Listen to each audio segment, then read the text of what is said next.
Question 13, I call on the Honourable Member for Onchan, Ms Edge. Thank you, Mr Speaker. I'd like to ask the Minister for Infrastructure what type of bus pass a disabled person and their carer is entitled to.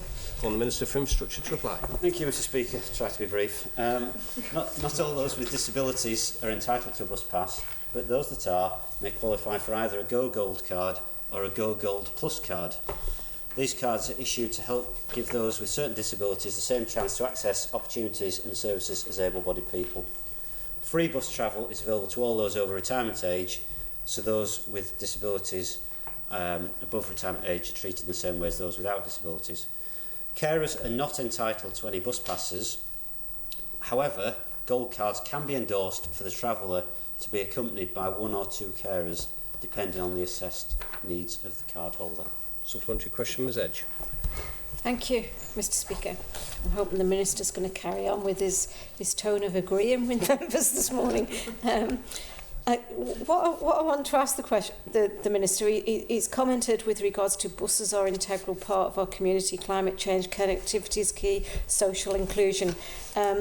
Is the Minister aware, and I'm hoping he'll agree, that he will do a review of some of the silver bus passes that are out there that people who hadn't reached retirement age to change over onto gold? Will he do an urgent review to ensure that anybody with a disability pass prior to the change in policy and movement to the silver bus passes will be entitled to receive a gold pass for them and obviously have it endorsed with the carer? Minister to reply. Thank you, Mr Speaker. I will start actually by agreeing with the honourable member for Onchan. This does need review, and the issue, as the honourable member has pointed out, is that things change when the cardholder reaches pensionable age. So that can lead to unintended consequences around the provision for carers when they go from a Go Gold card to a Go Silver card, as the Silver concession card doesn't offer free travel for the carers, whereas the Gold card does.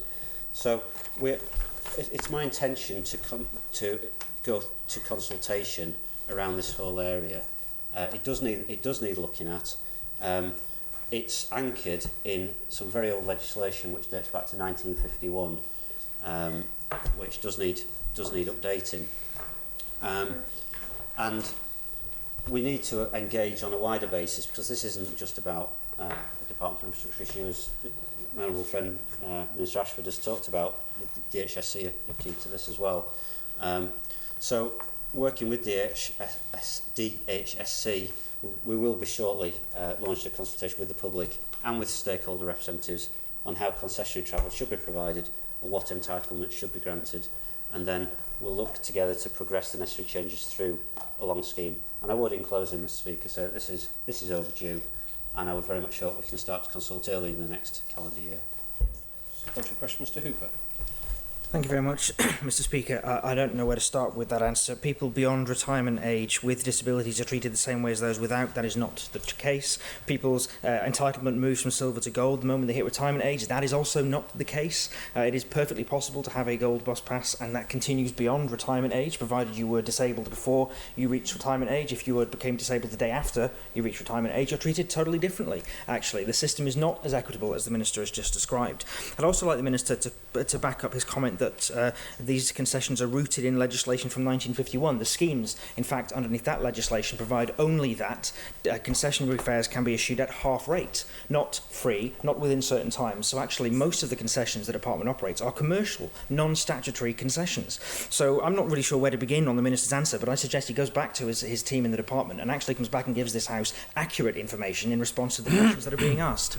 Thank you, Mr Speaker. I would actually just in responding to the honourable member's comments, be really clear that you don't move from a silver to a gold, as the honourable member I think erroneously said, but I take that in the spirit to which I think he meant it. And part of the confusion which Mr Cooper is reacting in such a way to is the fact that, as I said in my original answer, Mr Speaker, there are two forms of cards. There's a Go Gold Plus card and a Go Gold card. Now, the Go Gold card, there are, Mr Speaker, despite, and there are around 1,000 Go Gold cards in issue and 110 Go Gold Plus cards. And starting with the Go Gold Plus card, they are concessionary passes which are issued to residents with visual impairment. That scheme is administered by the Manx Blind Welfare Society on behalf of the department. And where Mr Hooper's confusion has come from is that the Go Gold Plus customers do keep their cards when they reach pensionable age and are not transferred to a silver concession card. However, Mr Hooper is completely wrong regarding the core Go Gold card.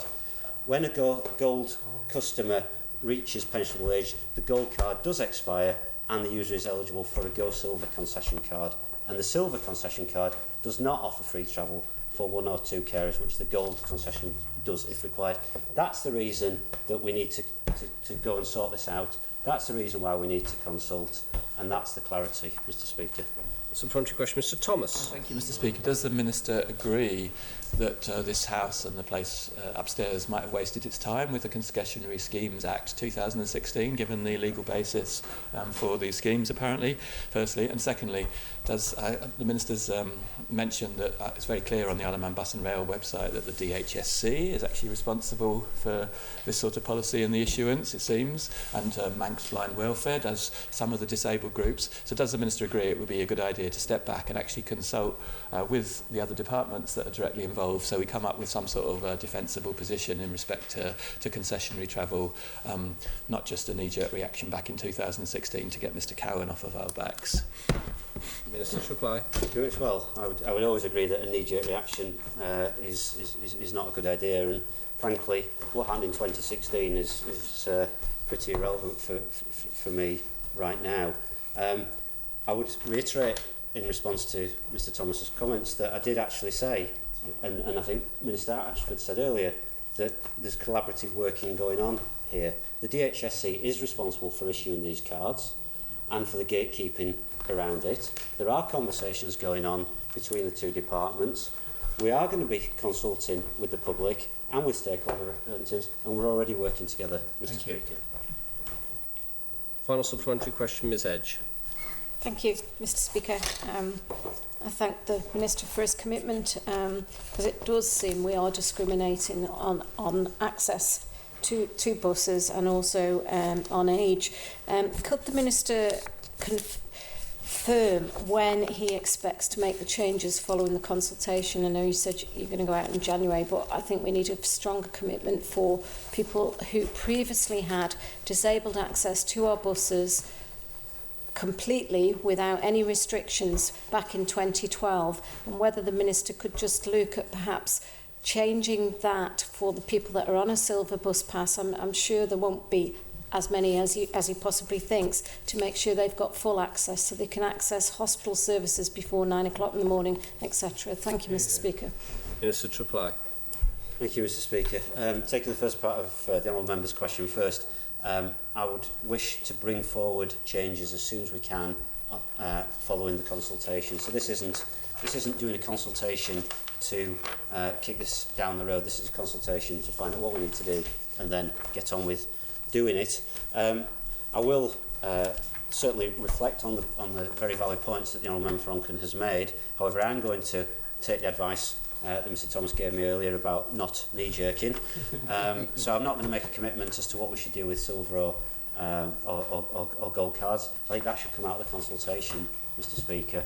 But clearly, we do need to do far better collectively than we are currently doing, and that's the commitment that, together with Minister Ashford and his very capable team, we will be looking to push us forward and get a clear, concise and supportable policy around this. Please like and subscribe to the Isle of Man TV channel.